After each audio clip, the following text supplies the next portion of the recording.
Hey, hello there. In this video, we're going to be solving this question. We want to find the value of x. So looking at this, you might be tempted to say since the exponents are the same, then the basis will be the same.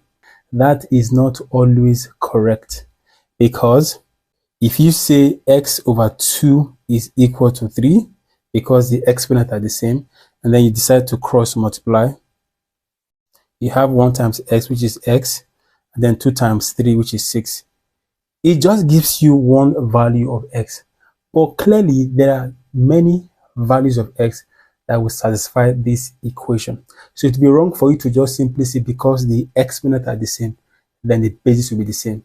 Many students used to confuse this with one of the laws of indices, which states that if the bases are the same, then the exponent will be the same. Of course, that's true, but not when the exponents are the same and you quickly go ahead to equate the basis. No. So we have to be very careful when we're applying the laws of indices. So how can we do this instead? Let me show you how we can do this rather than just equating the basis. So I want you to know that for every a over, say, x raised to the power of n, this n can be distributed to what you have in the bracket, because this bracket tells you that the exponent belongs to both a and x. So we can rewrite this as what? A raised to the power n over what? X raised to the power n. So that's exactly what we're going to be doing right here. We're going to distribute this 6, the exponent of 6, to both x and 2. Let's do that. So it's going to be x raised to the power 6 over 2 raised to the power 6 is equal to what? 3 raised to the power 6.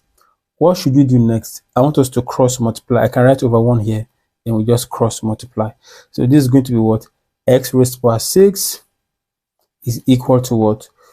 2 raised to the power 6 times 3 raised to the power 6. Again, from the power of a product rule, if you have a raised to the power x dot, say, y raised to the power x, because the exponents are the same, we can just group the bases, that's a and y, and just put it in a bracket like so, and maintain the common exponent that they both have. So this is the power of a product rule. That's what I'm going to be doing with what I have here. So this is going to be what? X raised to the power 6 is equal to 2 times 3, all raised to the power of what? 6. Please note that this is not 2.3, it is 2 times 3. This is dot, okay, which is multiplication. If it is decimal point, then it's going to be this. The point will come to the same level as the base of 2 and 3. But when it is at the middle like this, it is what? Dot, which is multiplication. I just thought to add that. So what do we have now? That will be x raised to the power 6 is equal to, if you multiply what we have in the bracket, 2 times 3 is 6. So you have 6 raised to the power of what? 6. Now, as you can see, we have 6 and we have 6 here. I want to do something. I want us to change the exponent. Let's do it in a way that we would have square here as the outside exponent. Don't worry, I will explain that as we proceed. And I'll do the same thing right here. I'm going to write x raised to the power 6 as x raised to the power 3 and then times 2. I've not really changed anything because 3 times 2 is what? 6. Okay. Now, for one of the laws of indices, if you have a raised to the power x and then n, you can actually multiply x and n, giving you a raised to the power xn. So nothing has changed here. Okay. Now let's move on. This is going to be what? 6 raised to the power. I'll do the same thing here. 3 and then 2. I hope that makes sense. Now I'm going to move this term on the right hand side to the left hand side. Okay, let's quickly do that. That's going to be what? X raised to the power 3 raised to the power 2 minus 6 raised to the power 3 all raised to the power 2 is equal to what? 0. What does this tell you? Can you see something here? Difference of 2 squares. Difference of 2 squares. Because you have squared here raised to the power 2 and raised to the power 2. So we're going to use difference of 2 squares. If you have a squared minus b squared and you want to factorize this, you have to add the basis, put it in a bracket, multiplied by what? The difference between the bases. So that's what we're going to do here. That will be x raised to the power 3 plus 6 raised to the power 3 in bracket, and then what? X raised to the power 3 minus 6 raised to the power 3, all is equal to what? 0. Now, what does this tell you? It means that x raised to the power 3 plus 6 raised to the power 3 is equal to 0 from zero product rule, or x raised to the power 3 minus 6 raised to the power 3 is equal to what? 0. Beautiful. So let's start with this first one, x raised to the power 3 plus 6 raised to the power 3, which is equal to 0. So let me show you something from algebraic identities. If you have, say, a raised to the power 3 plus b raised to the power 3, and you want to factorize this is going to be what? A plus b in bracket, and then a squared minus the product of a and b, so ab, and then plus what? B squared. So if you have this cubic expression like this and you want to factorize it, it's going to become this from one of the algebraic identities. I hope that makes sense. So we're going to apply the same thing to x raised to the power 3 plus 6 raised to the power 3. Let's do that. Now, x raised to the power 3 plus 6 raised to the power 3 will be what? X plus 6, like I explained earlier, in bracket x squared minus what? 6x, okay, plus 6 squared, all is equal to what? 0, because of this 0 that we have here. So let me just rewrite this one out. That will be x plus 6 in bracket, and then what? X squared minus 6x plus 6 squared here is what? 36. So that's 36. And this is equal to what? 0. Again, using zero product rule, this means that x plus 6 is equal to 0, or what you have here too is equal to 0. X squared minus 6x plus 36 is equal to 0. From this first equation, x is equal to what? Negative 6 if you transpose plus 6 to the right hand side, or this is what? A quadratic equation, and we cannot factorize this. We'll have to use the formula method. X is equal to minus b plus or minus the square root of what? B squared minus 4ac all over what? 2a. If you look at this equation and you compare it with the general form of a quadratic equation, if you have it as ax squared plus bx plus c is equal to 0. If you compare it, you can tell that a is equal to what? The coefficient of the leading term, which is 1 here. So a is 1. What about b? B is what? Negative 6, as we have the coefficient of x. And c is what? 36, which is the constant term. Now let's plug in all of these values into the quadratic formula. So x will be equal to minus, what is b now? Negative 6. You have to be careful here. Plus or minus the square root of what? B is negative 6 all squared minus 4 times a is 1 and c is what? 36. Okay, and then all divided by what? 2a. A is 1, of course. Now moving on, is going to be what? X, which is equal to negative times negative 6 is what? Positive 6. So plus or minus the square root of negative 6 squared is 36. Then minus 4 times 1 is 4. 4 times 36 is 144. All divided by what? 2 times 1 is 2. Clearly, as you can see what we have in the square root, we're going to have a negative value, which is a complex number. Okay, well, let's just write it like that. So x is equal to 6 plus or minus the square root of what? 36 minus 144 is negative 108, all divided by 2. Now, we're going to now introduce our complex number here. We know that I is equal to the square root of what? Negative 1. So let's bring in the complex number into this I. X will be equal to 6 plus or minus. Let me just rewrite 108 as 108 times negative 1, because I want to bring I into this equation. All divided by what? By 2. So x is equal to 6 plus or minus the square root of 108 times the square root of what? Negative 1, all divided by 2.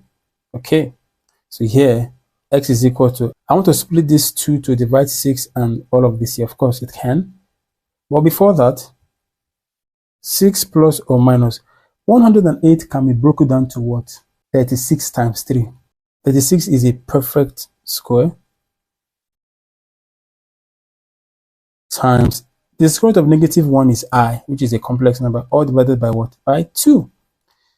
X is equal to 6 plus or minus. The square root of 36 is 6, so that's 6 root 3 I, all divided by 2, which we can write as what? X is equal to 6 plus or minus I, 6 root 3. We can write over 2 here. You know, I told you we're going to divide each of them by 2. So X is equal to 6 divided by 2 is 3 plus or minus. If you divide 2 by 6, you get 3. So that's I3 square root of 3. So it means that X is equal to 3 plus, let me just write this as 3 root 3I, or 3, you know, this is plus or minus, so plus and then minus 3 root 3I. Beautiful. So we have gotten two other values of X that will satisfy the equation. Now we have to go back to those two expressions that were equal to 0. Let's go back there. See it here. We have done this one already. Okay. We want to do this one, which is x raised to power 3 minus 6 raised to power 3 is equal to 0. So x raised to power 3 minus 6 raised to power 3 is equal to 0. Still using algebraic identities is going to be what? If you have a cubed minus b cubed, using algebraic identities, you have bracket a minus b, close bracket, open another bracket, a squared plus ab plus b squared. So using these algebraic identities here, x cubed minus 6 cubed will be equal to what? See what we have here, a minus b. So the first term without the power, x, minus the other one, the other base, that's 6. The other one, which is a squared plus ab plus b squared. So this is going to be what? X squared plus ab, that's multiply x and 6, which is what? 6x, then plus b squared, which is the last one, 6 squared. All is equal to 0. So it means that x minus 6, bracket, this other one, x squared plus 6x. What is 6 squared? That's 36. All is equal to 0. Again, using zero product rule, x minus 6 is equal to 0, or x squared 6x plus 36 is equal to 0. If you transpose negative 6 to the right hand side here, x will be equal to 6. What about this other equation? We can also not factorize. We have to use the formula method. Again, using that, so x is equal to minus b plus or minus the square root of what? B squared minus 4ac all over 2a. So x will be equal to, okay, again, a is what? 1, b is 6 from here, and c is what? 36. So let's plug in all of these values into this equation. Minus, what is b? b is 6, so minus 6 plus or minus the square root of what? B squared, that's 36, because 6 squared is 36, minus 4 times 1 times, what's c? c is 36. It's almost similar to what we have before. We'll just speed up this process. So here, x is equal to minus 6 plus or minus. What we have here is similar as what we have before. So I'm just going to speed it up by saying 36 minus 144 here is what? Minus 108, as we did earlier, all divided by 2. So, of course, we were able to bring in the complex number I, because we also had this square root of negative 108 there. So in order not to waste time, I will just quickly write it up like this. 6 is square root of what? 3, and then I. Same as we had before, over 2. So x is equal to what? Minus 6 over 2 plus or minus 6 root 3i over 2. 2 into 6 is 3. 2 into 6 here is 3. So what do we have? X is equal to what? Minus 3 plus or minus 3 root 3i. So rewriting them now, we are going to have that x is equal to minus 3 plus 3 root 3i, or minus 3 root 3i. So we have gotten all the values of x. Let's now put everything together. So the values are